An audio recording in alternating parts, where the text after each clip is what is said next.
The Bible and Archaeology, The Great Civilizations of the Past. Part 2, Egypt. Episode 3, Joseph in Egypt, Simple Myth or Historical Fact? Can modern research confirm the truth behind biblical stories? Join us on an exciting journey as we explore the archaeological evidence that sheds light on the fascinating story of Joseph in Egypt. Many consider the account of Joseph, sold into slavery and later elevated to power by Pharaoh, as mere fable. But what if we told you there are surprising discoveries that suggest the presence of Joseph and his family in Egypt, and that some astonishing finds align with specific details of Joseph's story? In the last 2 episodes of this series, available on our Mankind Roots channel, we first explored how, by following the biblical narrative, the origins of Egyptian civilization began to take shape. Then, guided by the biblical account of Abraham's journey to Egypt nearly 4,000 years ago, we marveled at the connections between this biblical episode and murals found in Egyptian tombs, as well as Egyptian literature from that time. In this video, we take a leap forward in time by about 2 centuries. We arrive in the 18th century BCE in the fascinating world of the pharaohs. However, our protagonist is not a powerful ruler, but a young and humble Hebrew shepherd, Joseph. The story of Joseph in Egypt has captivated generations, inspired blockbuster films, and served as an enduring example of resilience, faithfulness, and devotion to God. Nevertheless, its authenticity has been repeatedly questioned, with critics dismissing it as mere entertainment for children. In this video, we will delve into empty tombs that still have much to reveal, as well as statues found in Egypt of rulers who were not Egyptian, raising numerous questions about their historical context. We will also explore evidence of a non-Egyptian community in a region mentioned in the biblical text and objects associated with foreign residents in Egypt. We will analyze these discoveries in light of the biblical account, evaluating how the presence of Semitic peoples could have created the perfect context for Joseph's story. Don't miss this video if you want to discover how archaeology can deepen our understanding of the Bible's historical content and reveal the incredible connection between ancient stories and material evidence. Subscribe to our channel, turn on notifications, and give us a like if you're interested in continuing to explore the fascinating intersection between archaeology and the Bible, uncovering the roots of humanity. The biblical narrative devotes about 20 chapters to Joseph's story, found in Genesis from chapter 30 to chapter 50. Nevertheless, we think it's appropriate to provide you with a brief summary below. Joseph was born into a large family and was his father Jacob's favorite son. On one occasion, Jacob had a tunic of bright, colorful stripes made for Joseph, which sparked envy among his brothers. Joseph's dreams, which foretold that he would one day have authority over them, further aggravated the situation. Overcome by anger and jealousy, his brothers sold him as a slave to merchants traveling to Egypt. In Egypt, Joseph was purchased by Potiphar, an officer of Pharaoh. The story illustrates how God blessed Joseph's actions. Despite being a slave, Joseph stood out for his hard work and honesty, earning Potiphar's respect and trust. Potiphar entrusted him with the management of his household. However, Potiphar's wife attempted to seduce Joseph, and when he rejected her, she falsely accused him of attempted assault. This accusation led to Joseph's imprisonment. Even in prison, Joseph earned the trust of the prison warden thanks to his good behavior and unwavering faith in God. While there, he interpreted the dreams of 2 fellow prisoners, predictions that came true with precision. Joseph's ability to interpret dreams reached Pharaoh, who summoned him to decipher dreams that were troubling him. Joseph interpreted Pharaoh's dreams, predicting 7 years of abundance followed by 7 years of famine. Impressed by Joseph's humility and faith in God, Pharaoh appointed him administrator of Egypt, granting him power and responsibility to prepare the country for the impending crisis. The famine affected many regions, including Canaan, where Jacob and his sons lived. Desperate for food, Joseph's brothers traveled to Egypt to buy grain. Without recognizing their brother in the powerful Egyptian administrator, understandably so, as about 20 years had passed since they last saw him, they bowed before him, just as Joseph had dreamed years earlier. After a series of tests to assess his brother's repentance, Joseph revealed his identity to them. Moved by his family's plight, he forgave them and invited them to live in Egypt along with their father. Jacob and his entire family settled in Egypt under Joseph's protection. Egypt overcame the famine, and before his death, Jacob blessed his sons, acknowledging Joseph and his descendants.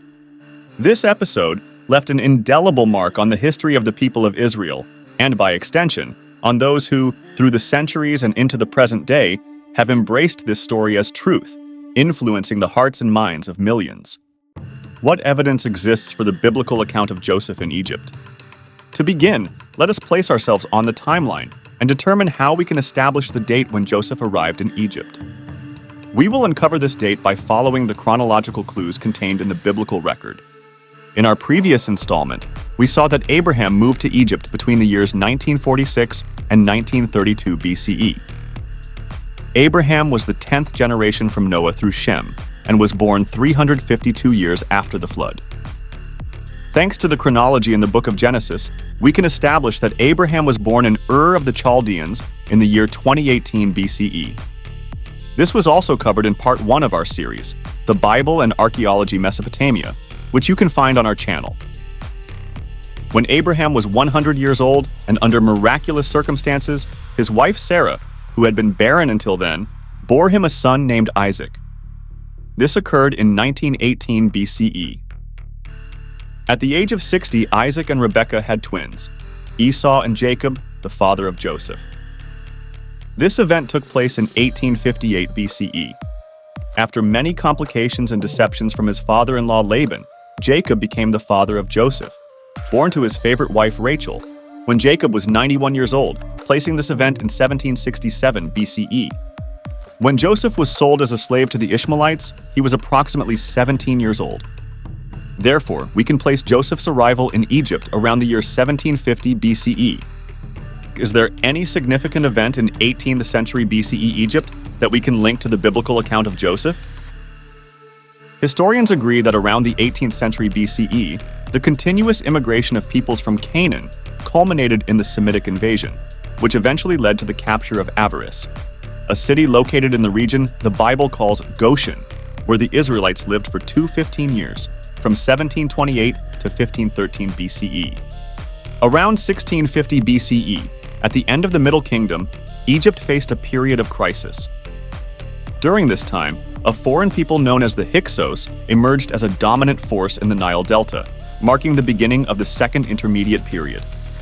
But who exactly were the Hyksos?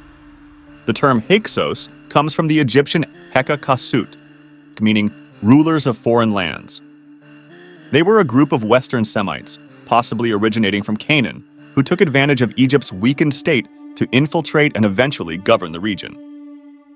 Their rise was not a violent invasion, as it is often portrayed, but rather a gradual process of immigration and conquest. Among the most notable Hyksos kings were Cylindrical, regarded as the first ruler of the 15th dynasty, and Apophis I, who consolidated power in Lower Egypt. Under their rule, the Hyksos introduced significant innovations, such as the use of horses and chariots in warfare, new weapons, and advances in metallurgy. These military tools gave the Hyksos a tactical advantage over the Egyptians, transforming the way battles were fought. An intriguing question is the possible relationship between the Hyksos and the Hebrews. Some classical historians, such as Manetho, an Egyptian priest from the Hellenistic period, identified the Hyksos as predecessors of the Israelites due to their Semitic origins and subsequent expulsion from Egypt. Flavius Josephus, a 1st century Jewish historian referencing Manetho, argued that the Hyksos were foreigners who invaded Egypt, established their rule, and were later expelled. He referred to them as shepherd kings, from the Egyptian Heka Kasut, meaning chieftains of foreign lands. Josephus, interpreting Manetho's account, suggested that the Hyksos might have had connections with the Hebrew people, though this is debated by modern historians. Manetho also described the Hyksos as barbaric invaders, but archaeological records reveal that they quickly adopted Egyptian culture, including its religion and administrative systems. They lived in cities like Avaris, which became their capital, and left a mixed legacy. Foreigners who ruled Egypt yet became deeply integrated into its society. It is noteworthy that the Egyptians eventually expelled the Hyksos under the leadership of Ahmose-Erpirent, founder of the New Kingdom. This victory marked the rebirth of a unified Egypt and the end of foreign rule. Remarkably, this episode corresponds to the biblical Exodus period, which biblical chronology places in 1513 BCE. Evidence of Semitic peoples settling during the period when the Bible situates Joseph in Egypt is demonstrated by an interesting discovery currently housed in the Brooklyn Museum. The Brooklyn Papyrus 35.1446, an important document from ancient Egypt. The papyrus dates back to the Middle Kingdom, specifically between 1809 and 1743 BCE. According to biblical chronology, Joseph arrived in Egypt in 1750 BCE, placing this artifact in the same era. The papyrus is written on both sides. On the front, it lists 80 individuals who apparently escaped from an institution called the Great Prison Labor Camp. The document records their names, their fathers' names, a high-ranking official, the place or institution to which they originally belonged, their gender, and administrative notes about their status. On the back of the papyrus is a list of servants and Asiatics sold by a woman named Senebtisi.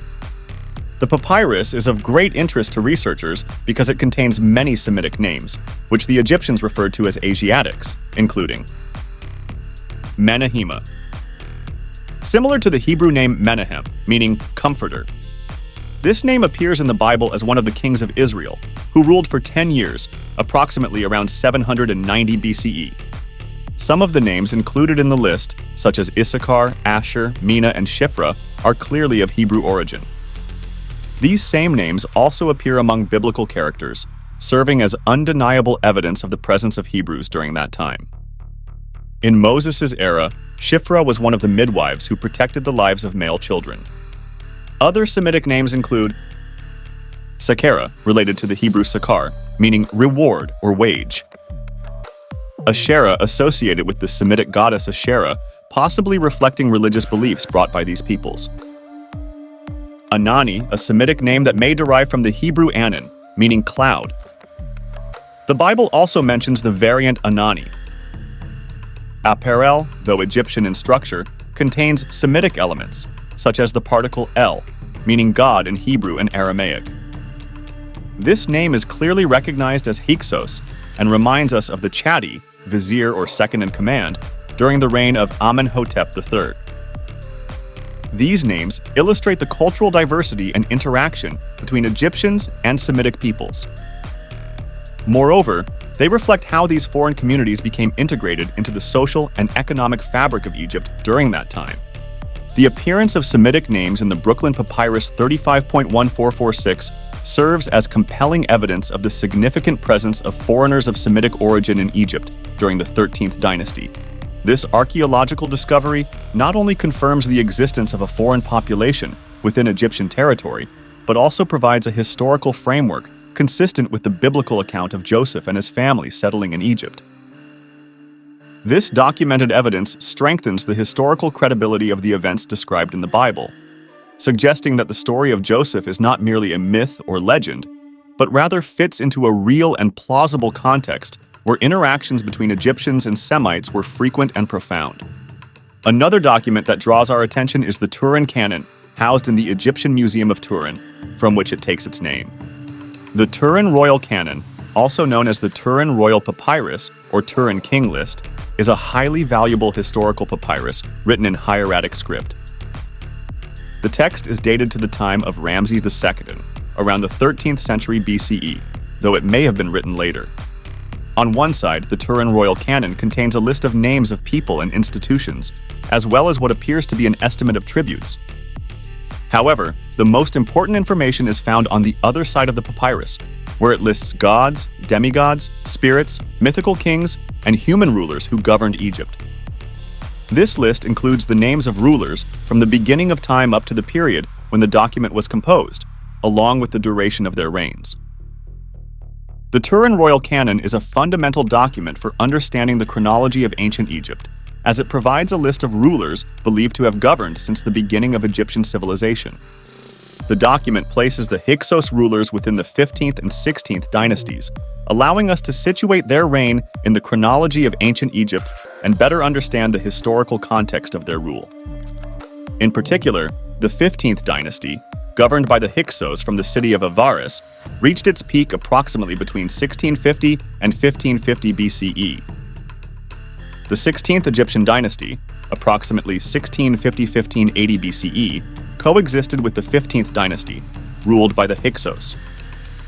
While the Hyksos controlled Lower Egypt from the Nile Delta, the 16th dynasty ruled from Thebes in Upper Egypt.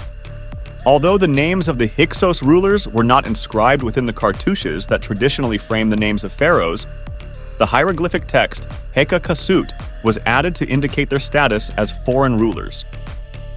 This demonstrates that the scribe of the Turin royal canon was aware of the non-Egyptian origin of these rulers and clearly distinguished them from native pharaohs. This detail, along with other historical records, confirms the presence of Semitic foreigners in Egypt during this period. Their presence aligns with the biblical time frame of Joseph and his family in Egypt, offering a historical context that reinforces the connection between biblical texts and archaeological evidence. This unique situation of a mixed population in Egypt with foreign rulers might explain certain intriguing biblical statements, such as the one found in Genesis 39 verses 1–2. Now Joseph was taken down to Egypt, and an Egyptian named Potiphar, a court official of Pharaoh and chief of the guard, bought him from the Ishmaelites who had taken him down there. But Jehovah was with Joseph. As a result, he became successful and was put over the house of his master, the Egyptian. Why specify that Potiphar was Egyptian? Evidently, in the social context of the time, it could not be assumed that everyone was Egyptian. Potiphar might well have been a foreigner, such as a Hyksos, for instance. Using both the biblical record and available Egyptian documents, we have been able to place Joseph's family in Egypt within the timeline. Is it possible to find conclusive evidence identifying the places where the Hebrews settled in Egypt? Let us explore what the biblical references suggest. In Genesis 45:10, we find the message that Joseph sends to his father Jacob. "You must dwell in the land of Goshen, where you will be near me, you, your sons, your grandsons, your flocks, your herds, and everything you have." The land of Goshen. Its precise location is uncertain, although it is believed to have been in the eastern part of the Nile Delta, near the border of Egypt. This is deduced because, when Joseph went out to meet his father, who was traveling to Egypt from Canaan, he met him in the region of Goshen, meaning in the eastern part of the Nile, the first place in Egypt that one coming from Canaan would reach. On the other hand, the Greek translation of the Septuagint indicates that Goshen was near the Wadi Tumilat, the same region of Egypt. For about 30 years, Austrian archaeologist Manfred Bietak and his team have been conducting excavations in the city of Avaris, the recognized capital of the Hyksos. Excavations in Avaris have revealed fascinating information about the history of the Hyksos in Egypt. Avaris, the ancient capital of the Hyksos, was discovered near the modern city of Tel El Daba in the Nile Delta. The Austrian archaeologists used radar and geophysical studies to identify parts of the city.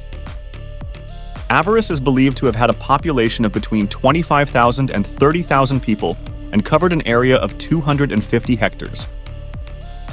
The excavations in Avaris have revealed that the city was inhabited by a large population of Semites from Canaan. In addition, Canaanite pottery, daggers, and other objects have been found, evidencing the Semitic culture in the city. Archaeologist Manfred Bietak, who has led the excavations in Avaris for over 30 years, states that the inhabitants of Avaris enjoyed a special regime of privileges granted by the pharaoh, something that reminds us of the position Joseph held in the pharaoh's court. In this site, a large, typically Canaanite house has been excavated, which was later converted into a palace.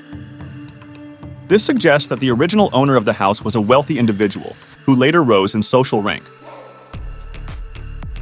The excavations have revealed features that could be directly linked to Jacob's family, according to the broader context of the biblical account. This account states that Jacob was given the name Israel, and from then on, all his descendants were identified by this name as a nation, the nation of Israel. His 12 sons gave rise to the 12 tribes of Israel, who later, upon settling in Palestine or Canaan, divided the territory and formed the nation of Israel. Thus, the number 12 has acquired symbolic significance in biblical history. Is there any evidence of this in the palace of Avaris? In front of the governor's palace in Avaris, the courtyard had 12 sturdy columns, quite a coincidence, which does not end here. Behind the palace, in a square area, there were 12 mausoleums. This architectural detail is particularly intriguing, since, as mentioned, the number 12 is associated with the 12 tribes of Israel, the 12 sons of Jacob. One of the mausoleums stands out for its features. It belongs to a more important figure, is larger than the others, has a small pyramid, an architecture that was reserved and associated with the pharaohs, and inside, the remains of a statue were found that must have been about 3 meters tall. The reconstruction of the image allowed for the determination that it belonged to a Semitic ruler, like the Hebrews.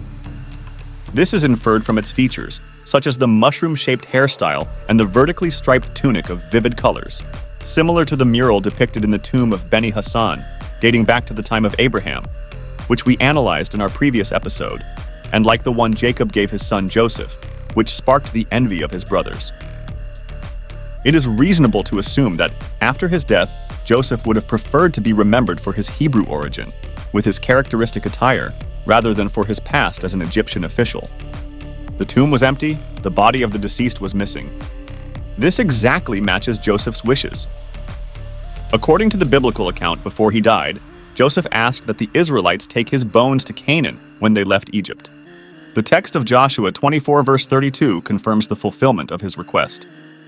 The bones of Joseph, which the Israelites had brought up out of Egypt, were buried in Shechem in the portion of the field that Jacob had acquired from the sons of Hamor, Shechem's father, for 100 pieces of money, and it became the inheritance of the sons of Joseph. It is true that the story of Joseph contains some elements that might perplex us, such as the fact that a pharaoh would grant so much power to a foreigner from a different culture. This included his god, Jehovah, not recognized by the Egyptians for rivaling the pantheon of Egyptian deities, his humble origin as a shepherd, and not to mention the infamous accusation of rape coming from an Egyptian woman.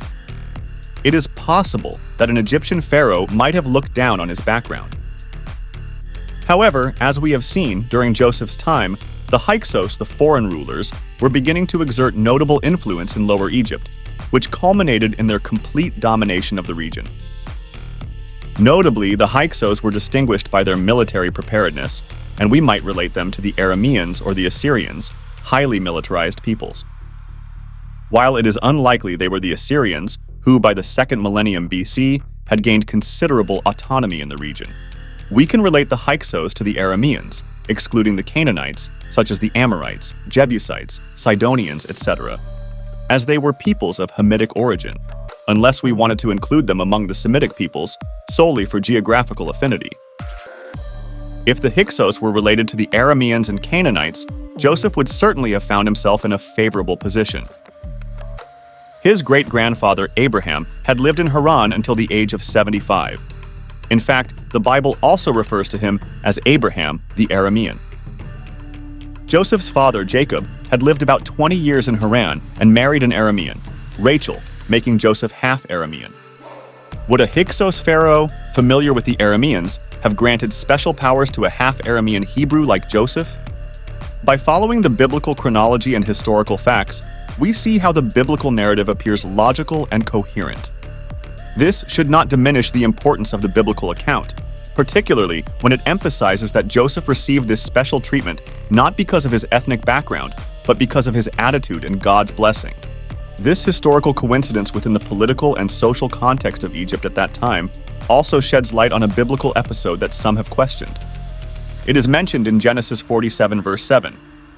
Then Joseph brought in Jacob his father and presented him to Pharaoh, and Jacob blessed Pharaoh. An elderly Hebrew shepherd blessing an Egyptian pharaoh? To many, this episode might seem improbable. The pharaoh was considered the son of Ra, the sun god, and was frequently associated with Horus, the sky god and protector of the throne. Upon his death, Pharaoh was identified with Osiris, the god of resurrection and the afterlife, granting him divine status both in life and death. A living god receiving a blessing from a Hebrew shepherd? Impossible. But what if the pharaoh in question was a foreign ruler, a Hyksos, a Semite like Jacob? In such a case, the situation would have been different. The Hyksos, being of Semitic origin, shared similar cultural traditions, including profound respect for elders. In many cities of ancient Palestine, elders played prominent roles in resolving civil cases, and their decisions were obeyed with reverence. This could explain the respect with which Pharaoh received Jacob's blessing.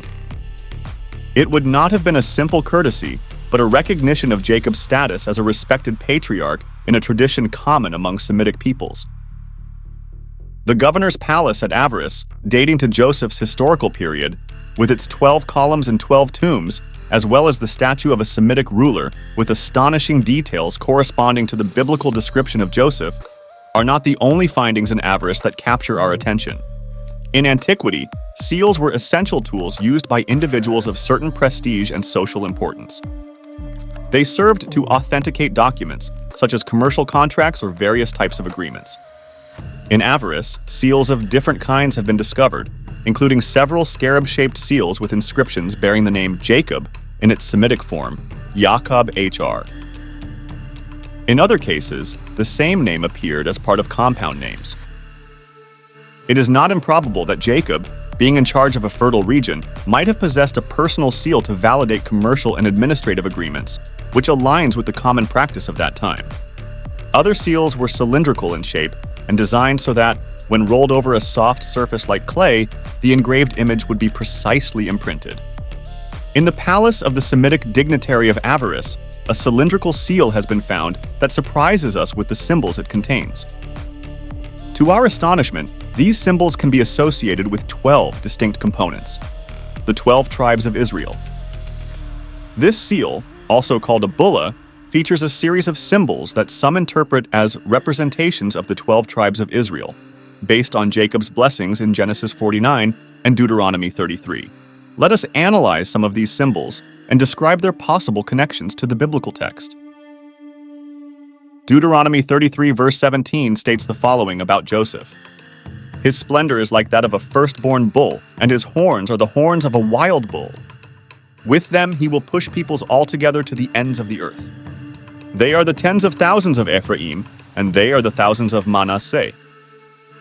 The bull, depicted in the image in an attacking position, with both horns clearly defined, represents Joseph with his two sons, Ephraim and Manasseh. This suggests the dominant position of Joseph's clan in Egypt. Genesis 49 verses 3 and 4. Reuben, you are my firstborn, my vigor and the beginning of my procreative power, the excellence of dignity and the excellence of strength. With recklessness like turbulent waters, you will not excel because you have gone up to your father's bed. At that time you defiled my bed. He actually went on to it. This symbol is interpreted as Reuben, Jacob's firstborn, described as unstable as turbulent waters. His position beneath Joseph's bull suggests Joseph's superiority over Reuben, who, as the firstborn, is displaced to an inferior position compared to Joseph's clan. Genesis 49 verses 9 and 10. Judah is a lion cub. From the prey, my son, you will certainly go up. He has crouched down and stretched himself out like a lion, and like a lion, who dares rouse him? The scepter will not depart from Judah, neither the commander's staff from between his feet, until Shiloh comes, and to him the obedience of the peoples will belong. This symbol represents Judah, described as a lion cub. In the front of the lion's image, a staff is visible. Could it be the staff that will not depart from Judah, as described in the biblical text? A striking reference to Judah's prominence, as the nation of Israel would later be known as the Jewish nation. Additionally, it provides a clear reference to the messianic lineage. Anthropomorphic figure atop two peaks. This symbol is interpreted as Joseph, standing above the two mountains flanking Shechem, the city that Jacob granted to Joseph. The interpretation favoring Joseph is based on the significance of Shechem as the most cherished part of his inheritance. Genesis 49:17. Let Dan be a serpent by the roadside, a horned snake beside the path that bites the heels of the horse so that its rider falls backward. Serpent. This symbol represents Dan, described as a serpent by the roadside. Deuteronomy 33:24. Of Asher, he said, Blessed with sons is Asher. May he be favored by his brothers, and may he dip his feet in oil. Olive branch. This symbol could represent Asher, blessed with a land rich in olive trees. The branch has 8 leaves, which may reference Asher's position as Jacob's 8th son. Asher was promised a life filled with abundance and rich foods, a promise that the history of his descendants confirms. Genesis 49:13. Zebulun will reside by the seashore, by the shore where the ships lie anchored, and his remote border will be toward Sidon. Boat with mushrooms. This symbol is interpreted as representing Zebulun blessed with the riches of the sea. The mushrooms, considered a royal delicacy in Egypt, could symbolize the wealth of maritime trade. The interpretation of the bulla as a seal representing the 12 tribes of Israel, with Joseph in a prominent position, supports the hypothesis that the palace at Tel el-Daba was Joseph's residence during his time in Egypt. By drawing from the biblical narrative and available evidence, we have uncovered details about the period during which Joseph and his family settled in Egypt. Research has performed an extraordinary task in uncovering elements that allow us to reconstruct details about the lives of those who were key figures in biblical stories. However, as with all human sciences, it has its limitations, ranging from difficulties in dating and interpreting samples within the correct historical context to establishing a reliable chronological timeline. Thanks to the biblical narrative, this documentary has allowed us to determine the year Joseph set foot in Egypt when he was sold into slavery by his brothers, 1750 BCE. We have seen that accepted historical accounts corroborate, in a compelling way, the social context of Egypt described in the biblical account. This proves that during Joseph's time, the migration of Semitic populations from Canaan to Egypt occurred frequently, as evidenced by Egyptian documents from the period containing Semitic names of Hebrew origin. Following the biblical account that declares that Jacob's family settled in Egypt, more precisely in the Nile Delta, in Goshen, in the year 1728 BC, we focus on the findings at Avaris, the capital city of the Hyksos, where excavations have revealed objects of clear Canaanite craftsmanship. We are then surprised by the palace of a governor, a palace in which 12 columns were found in its inner courtyard, and in the square perimeter of the same palace, 12 mausoleums, the most important of which included a small pyramid and a 3-meter-high statue representing not an Egyptian, but a Semite who had been an important figure. In the palace, a cylinder was found with symbols that can be associated with the 12 tribes of Israel, and other findings speak of seals in the shape of a scarab with the name Jacob engraved on them. All of this corresponds to the time and place where Jacob's family settled in Egypt according to the Bible. Joseph in Egypt. Simple myth or historical fact? Let the evidence presented in this documentary answer that question, in which we have covered a period that is lost in the mists of time, a distant event that takes us back to our roots, the roots of humanity. In the next video, we will talk about the Exodus. What does historical and archaeological evidence say about the Exodus of Israel from Egypt? Discover how modern research approaches one of the most fascinating stories of antiquity. Don't miss it! If you liked this video, don't forget to like and subscribe to the channel by clicking the red button so you don't miss any of our upcoming content. Your support makes all the difference. See you in the next video.